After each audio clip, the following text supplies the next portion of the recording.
Hey you, welcome back. In one of the earlier videos I mentioned the fact that I was chief among sinners. Fact. So I wanted to explain a little bit of that. Had some questions from some individuals.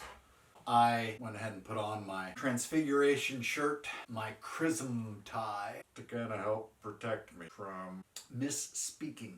So let's talk about sin's etymology, the root of the word. Sin itself is Old Germanic, likely from a Latin source, and it was in the Latin concept that it had this legalistic perspective. If you go back to a Greek or a Hebrew concept, what you have in Greek is hamarton, to miss the mark. It's an archery contest, I missed the bullseye. Or paraben, to wander, to seduce, to go astray. Here's the goal. Here's where you ended up. You go back to the Hebrew, you've got raka, which is evil or bad, rasha, which is morally wrong. You've got cha'a, which is deserving punishment, rebellious, crooked, twisted. These concepts still don't have that legalistic perspective necessarily. Rather, it's just you and then where you fall. So I, being the smart guy I am, and all the reading that I've done, define it as if I'm acting out of ego perspective or if I'm acting on behalf of other. And once I made that distinction in my mind, a lot of what I go into later on with regards to what science tells us about what you really are from a perspective of biology, what science tells us about what you really are from a perspective of cognitive psychology, what the Far East describes as transcendence in the Buddhist tradition and the attainment of nirvana, what the Hindu concept of Brahma and Atman also describe. All of a sudden it very much makes sense that sin is ego, self. If you presume that you are created, if you presume that you are owed anything by the universe, you're sadly mistaken. So let's think of some of the ways in which sin manifests. I once saw a documentary that talked about some of the crimes of passion. The individuals who had been convicted felons of murder that they interviewed said it wasn't some premeditated, pre-planned out thing. It was being swept up in 30 minutes between thought and the impulse and then the action that cost them their entire life behind bars. And I thought to myself, 30 minutes? I was kind of amateur, to be honest. I sin more than 30 minutes on a trip to the grocery store. Don't believe me? Well, let's set a timer. You got one? There's one down at the bottom of the video. So, the other day, I need to go shopping, okay? So I'll walk out, and of course, my car is in the shade, and I gotta scrape the windshield. So I'm frustrated about that. Pull the scraper out, start scraping, scraper breaks. I'm like, why can't people design scrapers in a way that they can withstand frost? So, hop in the car starts, we're good to go there. Drive down to the grocery store.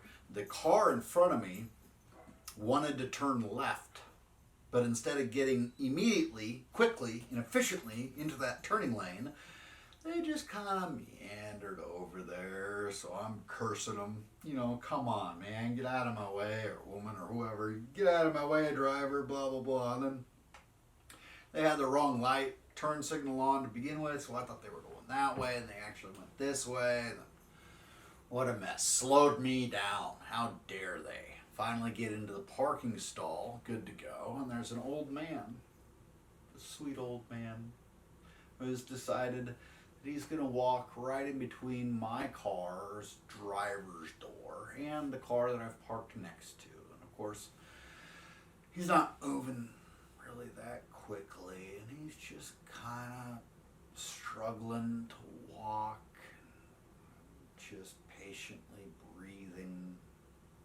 until he passes my driver's door and I can get out. Walk into the grocery store, go in there, and I'm just moving around, grabbing whatever I need to go. I'm just one of those guys. It's like, I got a mission, I'm just gonna go, right? Well, and then I get to pharmacy area, and we live in a college town, so there's a young lady who is looking at Icy Hot, and I don't know if she was just trying to make a decision or something. I mean, I like to think that something aside from a beautiful woman caught my eye, but who knows? Maybe she looked at me and said, "Man, this guy's got achy joints. This guy's gotta need Icy Hot." And so she had asked, she's like, "Do you happen to know what the difference is between these things?" And man, I tell you what, for 3 minutes, I was the expert of Icy Hot. I explained to her that I don't really enjoy the patch quite as much, that the Icy Hot with lidocaine is usually,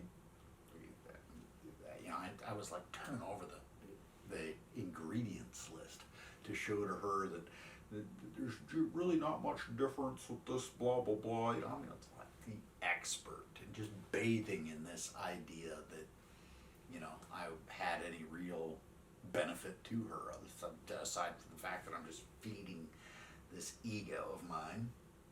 And how pleasurable it is to have her attention for 5 seconds, even if it is because I'm old and achy and wrinkled and broken. Thank you, Army. Go and pick up, my vegetarian patties and my all these shopping consumer-free items that promote the wellness of organisms because they're made out of protein that aren't derived from death and pain, whatever else I tell myself. But I mean, how much does that matter really? You're buying food when there are billions on this planet who are starving. You just walk in and drive 5 minutes, throw it in your trunk, drive back home, whatever food you want.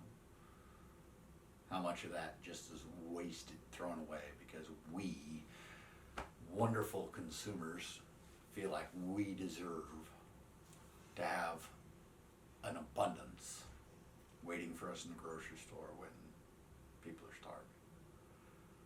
And I don't even consider that, so I'm wandering around and I'm in fact angry because for the last 3 weeks my bold Chex Mix has not been on the shelf. And I don't know what it is about Chex Mix. I like to think that it's because of some, memorial childhood pleasure, but it was the only thing that I asked for in Afghanistan. And I wanted, Chex Mix with some mixed nuts in them. So I'm looking for bold Chex Mix. A bag of bold Chex Mix and Planters lightly salted mixed nuts. Nothing better.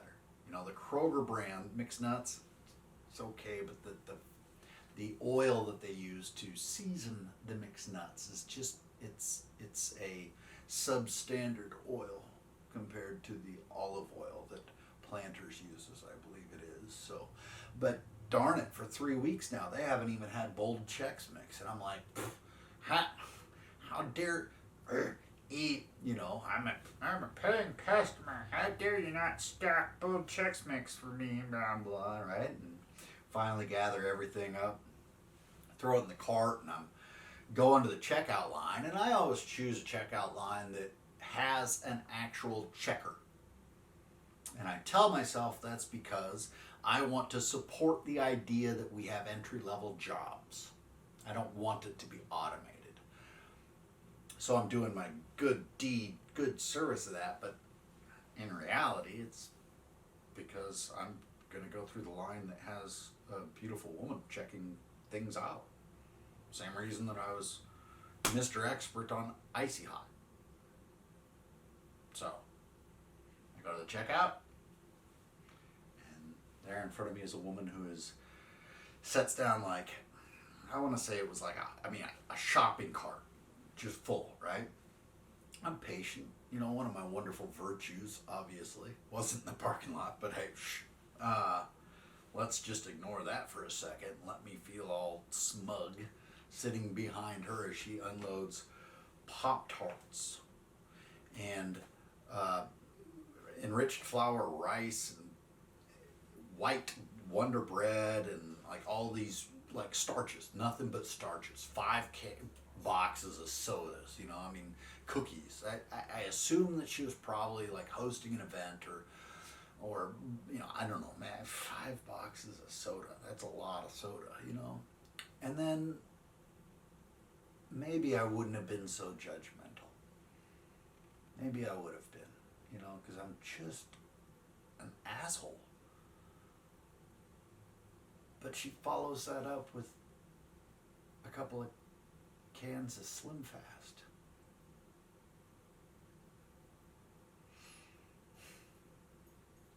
She finally gets through the line, and once again, I'm sitting there, and the checker, every time I try to brighten their day and talk about how clever I am, you know, you know, the dividers between the groceries. Every time I go through the grocery aisle, they put it back, and no matter what, man, woman, doesn't matter to me. I just want to brighten their day, you know. So there's a virtue there, right? We think, but they pull that divider out, they set it down, and I say, I've been trying to buy one of those for years, and nobody can sell it to me.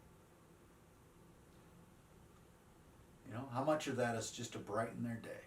And I like to think it truly is, and it always gets a smile and a laugh, but how much of that is also just feeding the ego? And I'm gracious to all the workers that I meet, unless I've had a bad day, in which case I'm on the phone, I'm ranting, raving, I'm angry, I anger somebody in front of me, or, you know, get short with their children. You know, a great example, I had a woman that wanted to call the police, was like screaming curses at me, literally, because I had looked at her child as her child was on its phone, sitting right where my cart needed to go, and I was so self-involved that I very curtly said, "Excuse me." And of course, I had passed this lady and her children in the aisle once or twice, and had kind of been the same curt, "Excuse me, other people around." And so she was convinced that I was following her, which is why she was cursing at me, and I mean, maybe she was off her meds. Maybe I just was that much of an asshole.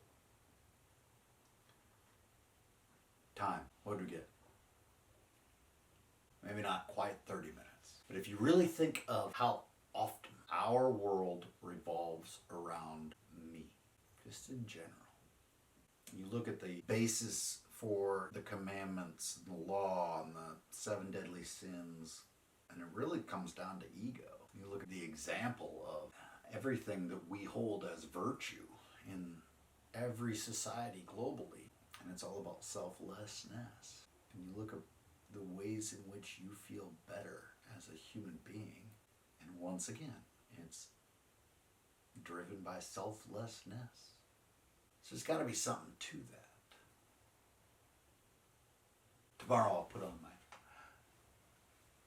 gold shirt and my cooler looking tie, and I'll talk a little bit more about what science says we really are as individuals, what cognitive psychology says we really are as egos, and perhaps you and I, through this seemingly self-involved medium, intentionally not self-involved, get a little deeper into what you are, what I am, what we might become. See if maybe there isn't some wisdom to sin, maybe some fault in the idea of it being a legalistic offense to a supernatural, all-powerful deity that can't really be offended by human construct, but whether there might be some medicinal perspective when you get a little further back, away from the legalisms, and recognize the medicinal aspect of how much more fulfilling your life can be if you're able to transcend ego. I want to read to you just a brief bit. Clark Carlson does a great job of expressing what developed very early in the history of Christianity itself. For the first 200 years or so was seen very much as a spiritual hospital, a reconciling community, if you will. Grace was a form of medicine. It wasn't until Tertullian that sin became regarded as having varying degrees. There were reconcilable sins, there were irreconcilable sins. It's no wonder that Tertullian is regarded as the father of Western theology. That line of thinking, for a while, the Montanists really, their asceticism, if that's the right term, became of primary import. And I think Tertullian really laid the foundations that Augustine very much took up 100 years later or so. Sin, for the first perspective, that concept of the church being a spiritual hospital, really has some important distinction. You think of a spiritual hospital as a place to go for healing spiritually, where in a feudalistic milieu of the Latin West, in Byzantium, it was a lot more egalitarian. You could own land, you could do whatever. In feudalist culture, the lord or the duke owned the land. You rendered service in exchange for your labor. You got to eat. In exchange for your labor, you got a semblance of safety. The Lord protected you. The Lord had a castle. The noble individuals were then beholden to the king, the noblest of nobles, with regards to just this human perspective of measure within society. So it's no wonder that sin then also became sort of a legalistic perspective. God, being the king of all kings, is going to have that ladder of morality, in a way. If you begin with the assumption that grace is created and not the uncreated energy of God, then God and man must remain forever external to one another. Eastern theology, grace could be the process of becoming more and more enlightened, or more and more at one with existence, perhaps. And in the Orthodox Church, the early church, there is similarities in a perspective of grace as such an attribute of the indescribable ground of all being that God is, that through participation, you become more and more and more godlike, enlightened, deified. Theosis. Scriptures present salvation as multifaceted reality. In the Middle Ages, however, one theologian sought to reduce this multifaceted reality to one fundamental idea that would express the very nature of salvation. That theologian was Anselm, the Archbishop of Canterbury. So you have Tertullian, you have Augustine, you have Anselm, all a few hundred years apart. In Cur Deus Homo, Why God Became Man, Anselm argued that by sinning, man had committed an offense against God. In medieval Western Europe, crimes were not committed against the state, but rather against the person of the monarch. This offense against God demanded satisfaction of God's honor and justice. In order to render satisfaction to God, Christ had to become man because it was man who owed the debt to God. At the same time, he had to be God because only a being equal to God could be worthy to render satisfaction to God. I suppose makes sense from a humanistic perspective, maybe. Jaroslav Penelkin writes, more than any other treatise between Augustine and the Reformation, so Augustine and Luther, on any other doctrine of the Christian faith, Anselm's essay had shaped the outlook not only of Roman Catholics but also of most Protestants, many of whom have paid him the ultimate compliment of not even recognizing that their version of wisdom of the cross comes from him, but attributing it to the Bible itself. Indeed, the main point of contention between Roman Catholics and Protestant was not over whether or not God's justice, honor, or wrath needed to be satisfied, but whether man could add anything to the satisfaction in the act of penance. One sense of psychological guilt is established and the good news is presented. Christ has already satisfied the Father's justice, wrath, and wounded honor. All man needs to do is accept what Christ has done. Protestantism in a nutshell, perhaps. Goes on to say, there are at least three theological problems with the doctrine of satisfaction. First, it is predicated upon the assumption that God has human characteristics. Second, it makes sin to be God's problem rather than man's. Third, it turns salvation into something wholly external to man, leaving him essentially unchanged. One of the fundamental doctrines about God does not change. Anger and pride are human emotion, not the noblest ones at that. It is nothing short of blasphemous to base an understanding of salvation on the idea that God gets angry or has a brittle ego. I understand that a lot of the Old Testament writings perhaps point in that direction. The Deuteronomic concept of God is one of a lawgiver. If we accept the notion that sin of man angers God, then before man sinned, God was not angry. Even if we throw out the notions of divine anger or wounded honor on the basis that they violate the most basic elements of Christian theology, what about the justice of God? So, God cannot let man off the hook because of justice, right? If God is just and man sins, then God must punish man. God must somehow balance the justice. It makes sense, again, from a human perspective. God himself is subject to some sort of cosmic justice. Justice is, in that sense, greater than God. Anselm, therefore, had succeeded in painting God into a corner. Either he changes, or he is subject to an external cosmic code, or he is capricious. Such are the problems that arise when we attribute human characteristics to God. Why should the ground of all being, consciousness, God, be beholden to a human perspective of justice? Christ's parable of the landowner that comes and needs workers posts a notification, hey, you come work for me, I'll give you a day's wage. And there's some that show up at 9 a.m., some show up at 10 a.m., some show up at noon, some show up at the last hour. They all stand there in line to get paid. They all get paid 1 day's tribute. And the complainers complain. There are people here you're paying a day's wage and they haven't been working for more than 30 minutes. The landowner says, did I not promise you a day's wage? Did you not get a day's wage? Who are you to claim anything with regards to my generosity to others? The penitent thief, not baptized, no confession, nothing. Hanging there next to Christ. At his very crucifixion, Christ says, today you will be with me in paradise.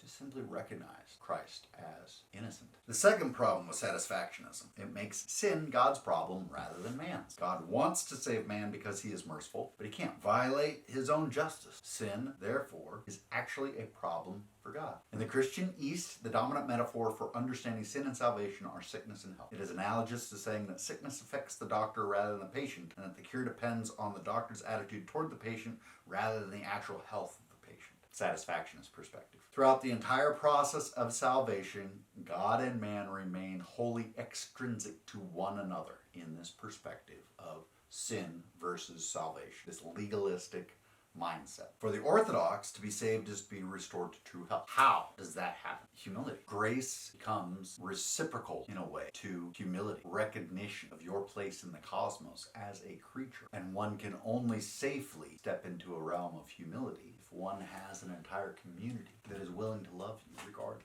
As a individual who's gone through confession, there's something emotionally and spiritually evocative about standing before the icon of Christ transfigured. Recognizing that for the Greek icon, it was a symbol as in bringing together two realities. Symbolo, kind of what you throw to trip up a prey. Sin, the same reality. So it's the bringing together of two realities. So the icon, the iconostasis, all the icons for the Orthodox perspective are ways in which we can interact with the reality of Christ. So we don't confess to a priest. We confess before the icon of Christ. The priest stands there to give us a hug, to assure us that we are still loved. Penance may be issued if the priest knows that you as a human being will benefit from more prayer or greater spiritual life, then sure, why not? But that's not a legalism. In short, the Orthodox Church has never accepted the satisfactionist theory as true, even though some individual theologians have expressed the idea. And I'm sure it's still such a part of that westernized concept came out of the milieu of a feudal Europe. Feudalism as a structure of society. And it led to what was seen as the indulgences themselves, the idea that you could somehow pay for your ancestors to get out of purgatory. Finance the Crusades, quite frankly, on behalf of the Latin Patriarch, and your sins are forgiven. Well, that's what Luther really was stepping against, in a concept of sin being something that is within and around you, but that you can process away through theosis. We no longer need to worry about the predestination of Calvin. The Reformation itself took that satisfactionist perspective, and because they hadn't had anything for 500 years, they hadn't had anything for perhaps even more than that if they're going back to Augustine or Tertullian, their cultural milieu felt that if God is just, then God must punish. It packages God into a human framework, and so it satisfies man by the extension of I am good to avoid punishment. If you look at the way in which sociologists discuss maturity, that's what you find in children. I am good so that I can either get a reward or avoid punishment. The ground of all being out of which humanity and life emerged, geology emerged, it is in community that we recognize what makes us unique. So for the early church, in order to be received, you had to publicly confess to the church. I mean, it's tough enough for me to confess to a priest. You want me to confess to all these strangers? The amount of forgiveness, unparalleled. It's only in relation with another that I can recognize my own virtues, have those built up, or recognize my vices and have those called out and be held accountable to them. I can only grow within community. We're human. Primates with opposable thumbs. It's no wonder we need social structure and community. A concept of sin that starts with self-centered ego, or a lack of gratitude for the fact that as a creature you get to draw another breath. Sin that's rooted in the presumption that you are somehow your own, and that only through relationship with other can that small, insignificant ego of yours truly be healed. That's the concept that you find in the first 150, 200 years of the earliest church. Paul admonishes people, speaks as a judge at times. Yes. Paul was also a Pharisee before he became Paul. He speaks a lot more of the Messiah fulfilling the role of Messiah through grafting of the Gentiles to the Jews. That came about because of the self-emptying of God. And if we model ourselves off of that, we too practice self-emptying. And in doing that, we reach a much more mature perspective of why we ought to be moral. And lo and behold, evolutionary biology finds that reciprocal altruism, non-zero-sum game theory, is really the process by which life forms are able to overcome entropy to begin with. In communities, from the cellular community, from the bacterial community that is in my gut, biological community of cells, fungi, worker ants, bees, the slime mold.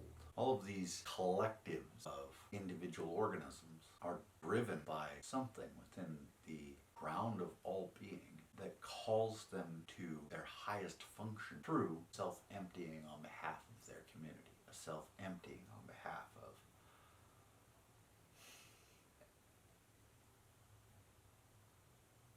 And the Messiah, understood by Paul, did that very same thing. Paul's church calls us to do that very same thing until we, brilliant humans, project our own concept of justice upon the ineffable, indescribable, ever-present, eternal ground of all being, God. And then we wonder why the body of Christ, being the living church in communion with one another, gets shattered. So often we think of sin as something that is in violation of the Ten Commandments, or for the early Jewish culture, it was anything that violated the Deuteronomic law. We don't think of sin as missing the mark of what our true potential is. I apologize if you watched and you heard me list off all the ways in which I felt I sinned on my trip to the grocery store, and thought to yourself, well, those aren't sins. They are ways in which I missed the mark as an individual. They are ways in which I try to edify my own ego rather than crucify my ego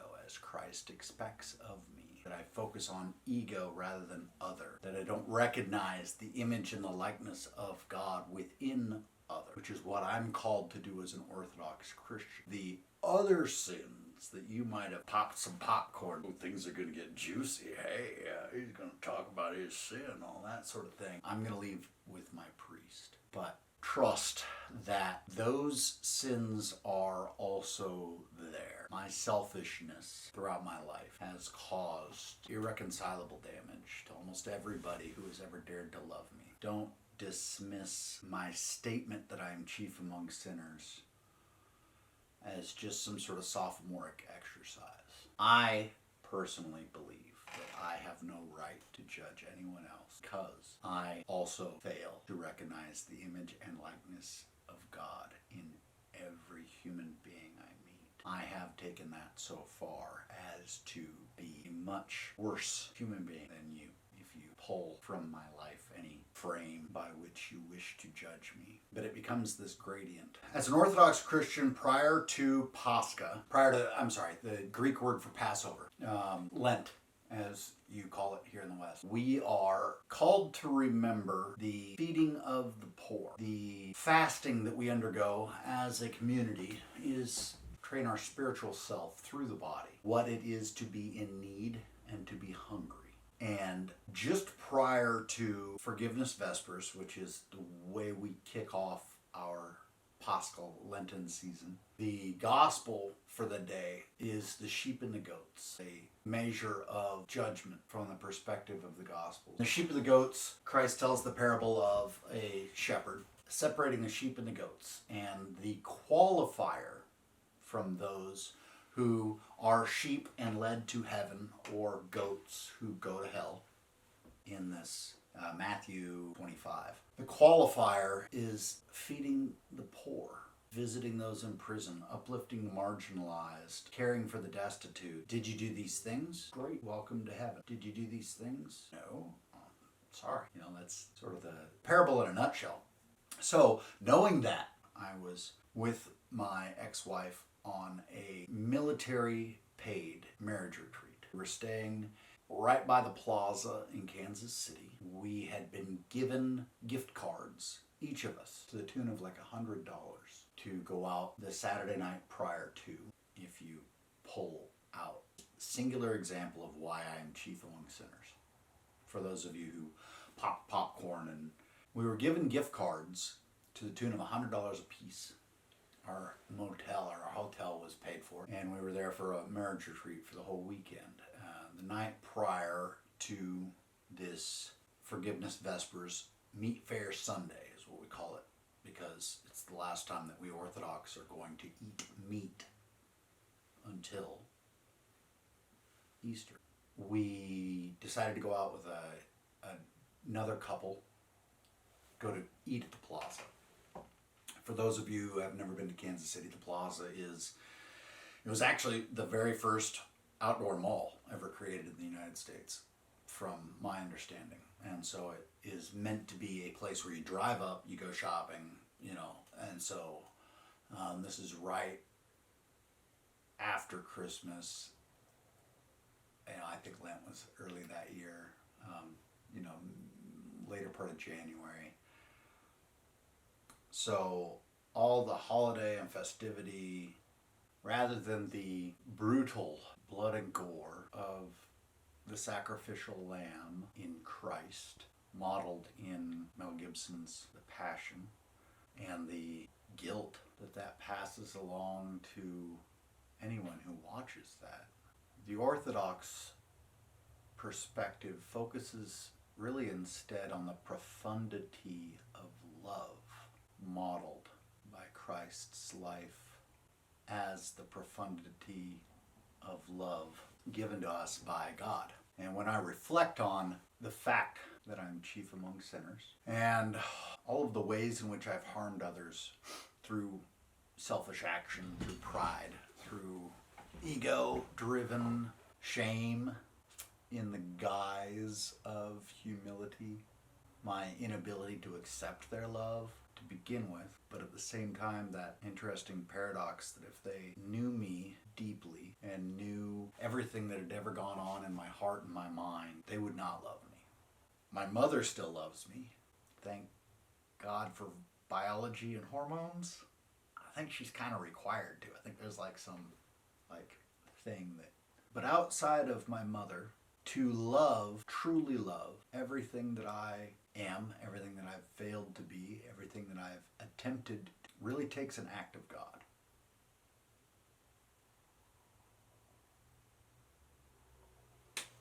And that's the incarnation. I want to share with you just a little bit from the life of Christ.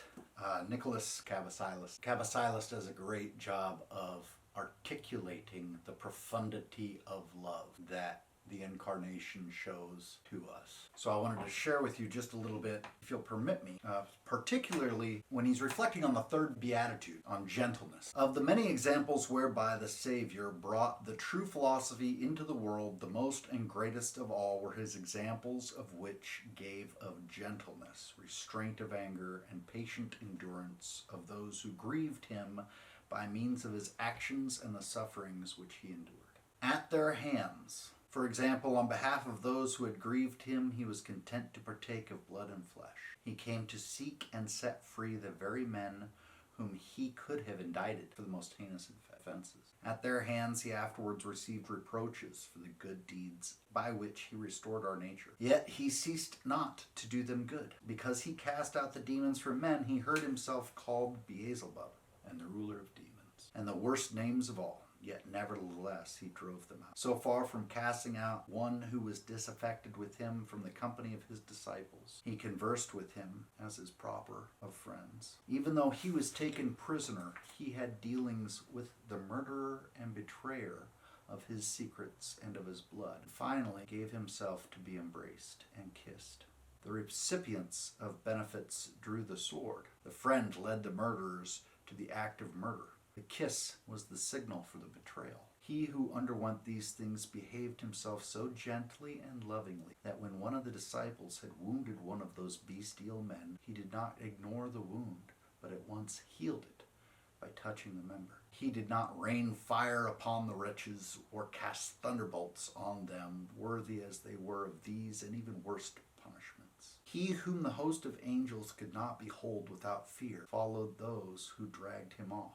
The hands to which the bonds of disease had yielded and by which the tyranny of demons was broken, he presented to be bound. He then in silence endured the sentence of those brutal judges who had condemned him to death. When he had accepted the penalty and was already nailed to the tree, he did not desist from his affection for his murderers, but went as far as to implore his Father to exact no penalty from them for their atrocity against the only begotten one. The voice of defense came from who was burning with exceeding mercy, for he said, "Forgive them, Father, for they know not what they do."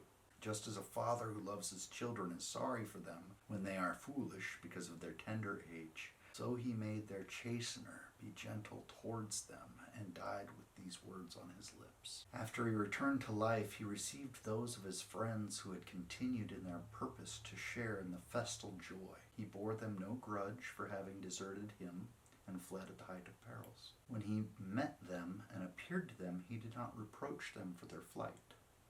He bestowed upon them peace and the Holy Spirit and similar blessings, and then entrusted to them the care of the whole world and set them up as rulers over all the earth. What things did he for the very leader who had often betrayed the affection that he bore him and had denied his love? Not only did he forbear to expose his denial, he did not remind him of his pledge which he had forsworn by failing to join his teacher in death, that pledge which he broke so short a time later. Talking about Peter. But to him, apart from the others, he sent the messengers of his resurrection, and so did him honor.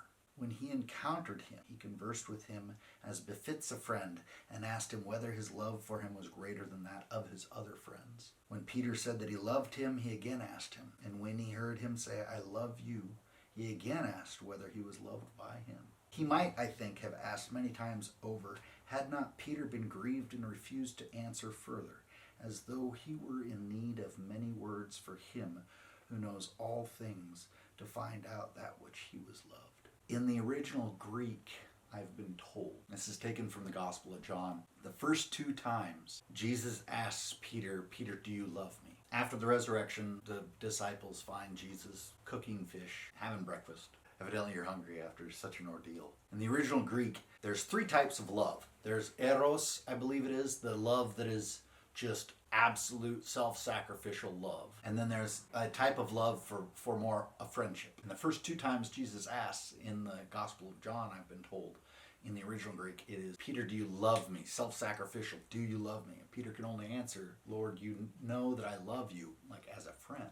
Jesus asks again. Peter says, Lord, you know I love you as a friend. And then the third time, Jesus comes down to Peter's level. Peter, do you love me as a friend? And Peter says, yes, I love you as a friend. And each time Jesus says, okay, then do, act, feed my sheep, care for my flock. He wished to show thereby that he bore no ill will for the past confessions which had been violated. For he did not look for a second one, but rekindled in Peter the affection which was in danger of shortly being extinguished. To ask such questions and elicit such replies is more effective of friendship than anything else, and the memory of proofs of friendship and speaking of such is capable not only of making it greater than before, but even of evoking it where it had not yet begun. Is there anyone, then, who surpasses him in gentleness as he teaches and gives laws? He goes so far as to say that when we are angry with anyone, he will not accept even the prayer which we utter and the sacrifice which we offer. On the forgiveness of sins, which he came from heaven to bestow on us as a common gift to all, he says that he will never grant it to those who are angry at each other, even though we do everything to obtain it, even if we pour forth floods of sweat and tears, even if we give over our very body to the sword and fire, so high is his value that he sets on gentleness. Earlier he says that God knows that we, humans, can't love anything more than ourselves. And so God became incarnate and shared with us his blood and body so that we can ingest it and become God just enough to love ourselves as much as God. One of the things that really broke me, and I'm a stubborn, hard-hearted human being. Just because I read the saints doesn't mean I'm a saint. I just enjoy their writings. In orthodoxy, somehow, because it isn't simply lessons. It isn't just right teaching. It is also, in Greek, right practice. The effect can only come through that practice because it involves the senses so much. The dualism that we have in the West between the soul and the body doesn't necessarily exist in the East. The senses are so important. That's why we have the icons. We don't worship wood and paint. The Greek term for symbol is symbolo, bringing together two realities, not the illustrative symbolism that we in the West have come to understand, which is actually, according to Jean Baudrillard, illustrative symbolism, which is actually just a fact of absence. This isn't the real thing. This is a representation. The icons are a representation, sure, but in the Greek mind and in the heart, once one really prays and tries to take that rationalism and put it in the heart and say that behind the wood and paint, this is the best that we can have so that we can interact with it through our senses. So that's the importance of the icons. The incense fills our nostrils, representative of prayers that are lifted up. The incense was always a representation of those prayers for the Jewish people and for the Christians as well. So you have your nose blocked with incense. You've got your sight kind of drawn into these icons. You've got your taste preparing through fasting for the Eucharist. And then you have sound. And it's the sound, the Byzantine chant, that really spiritually moved me. If you don't mind, one more perfect example of that profundity of love that we are called to remember. On Holy Thursday, so through those symbols, through that bringing together of reality, we are re-experiencing as best as possible the Last Supper, the betrayal, and the crucifixion. It's being read to us. It's being shown to us on Good Friday. I mean, there's an all-night vigil. So we don't disregard the crucifixion, but we don't pull it and isolate it and focus on blood and gore and guts and guilt. We focus instead on that profundity of love. We focus again on that institution of the Eucharist in the Last Supper. So our Holy Friday service is probably the longest one in the entire year. All of the Gospels are read about the Passion and about the crucifixion and about the Last Supper and the whole story. Antiphon 15 of Holy Thursday. In this, we hear year and year and year the profundity. Today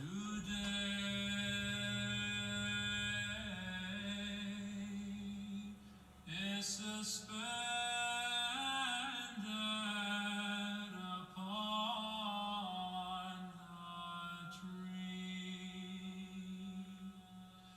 He who suspended the land upon the waters.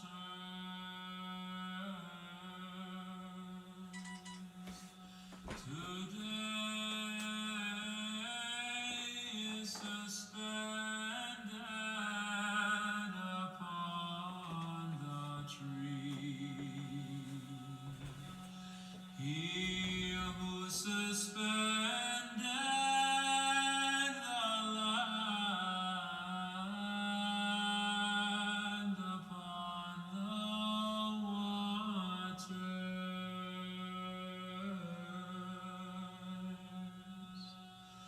Today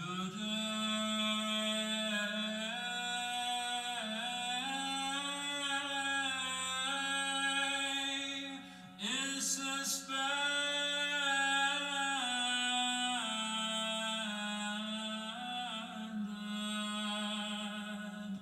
upon the tree.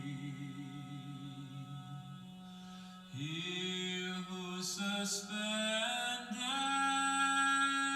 the land upon the waters.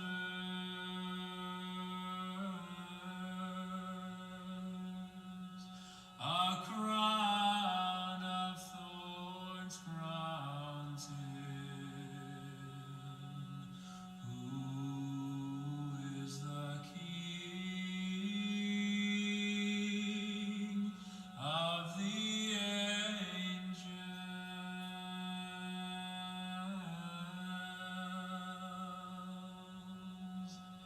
He is wrapped about with the purple of mockery,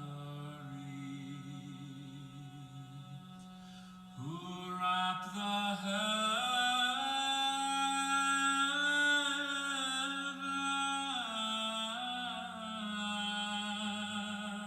heavens with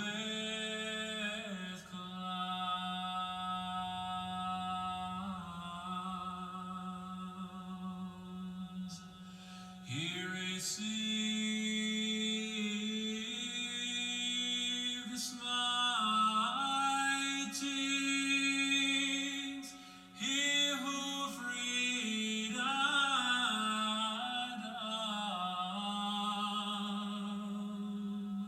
in the Jordan.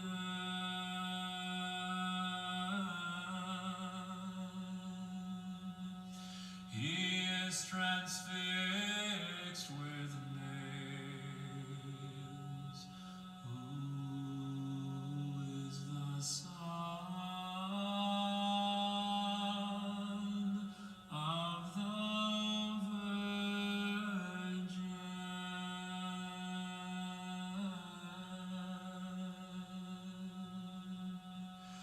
We worship thy passion, O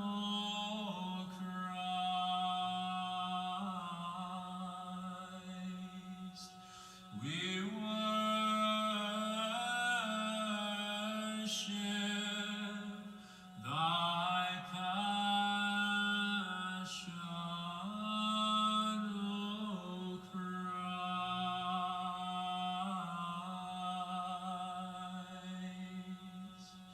We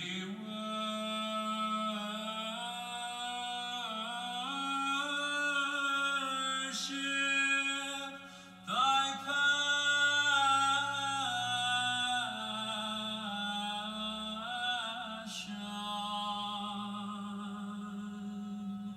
O Christ.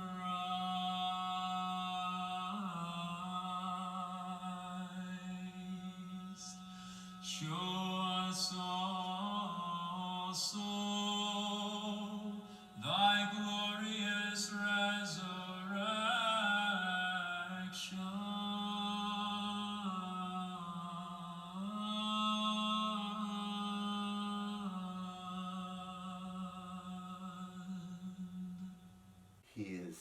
crowned with thorns, who is King of the angels. I hope anyone who watches this, if anything, in your own heart, you can forgive Christ for whatever you have against him. Recognize that it's his followers, his churches, frail, ego-focused, created humans that probably had their best intent communicating with you in a way that turned you off. I hope that in this brief-ish, it's 1800 years of humans screwing up the perspective of salvation. You can see the evolution of that thought into what it is today. And if you're rejecting that perspective, you will accept that there is an alternative methodology of Christianity that has just as much tradition, just as much history, just as much apostolic succession as the Latin Patriarch. And it's a completely different approach. You don't have to be some judgmental, ignorant human being in order to be a Christian. In fact, the more you empty yourself as an ego, the more you have to replace it with something.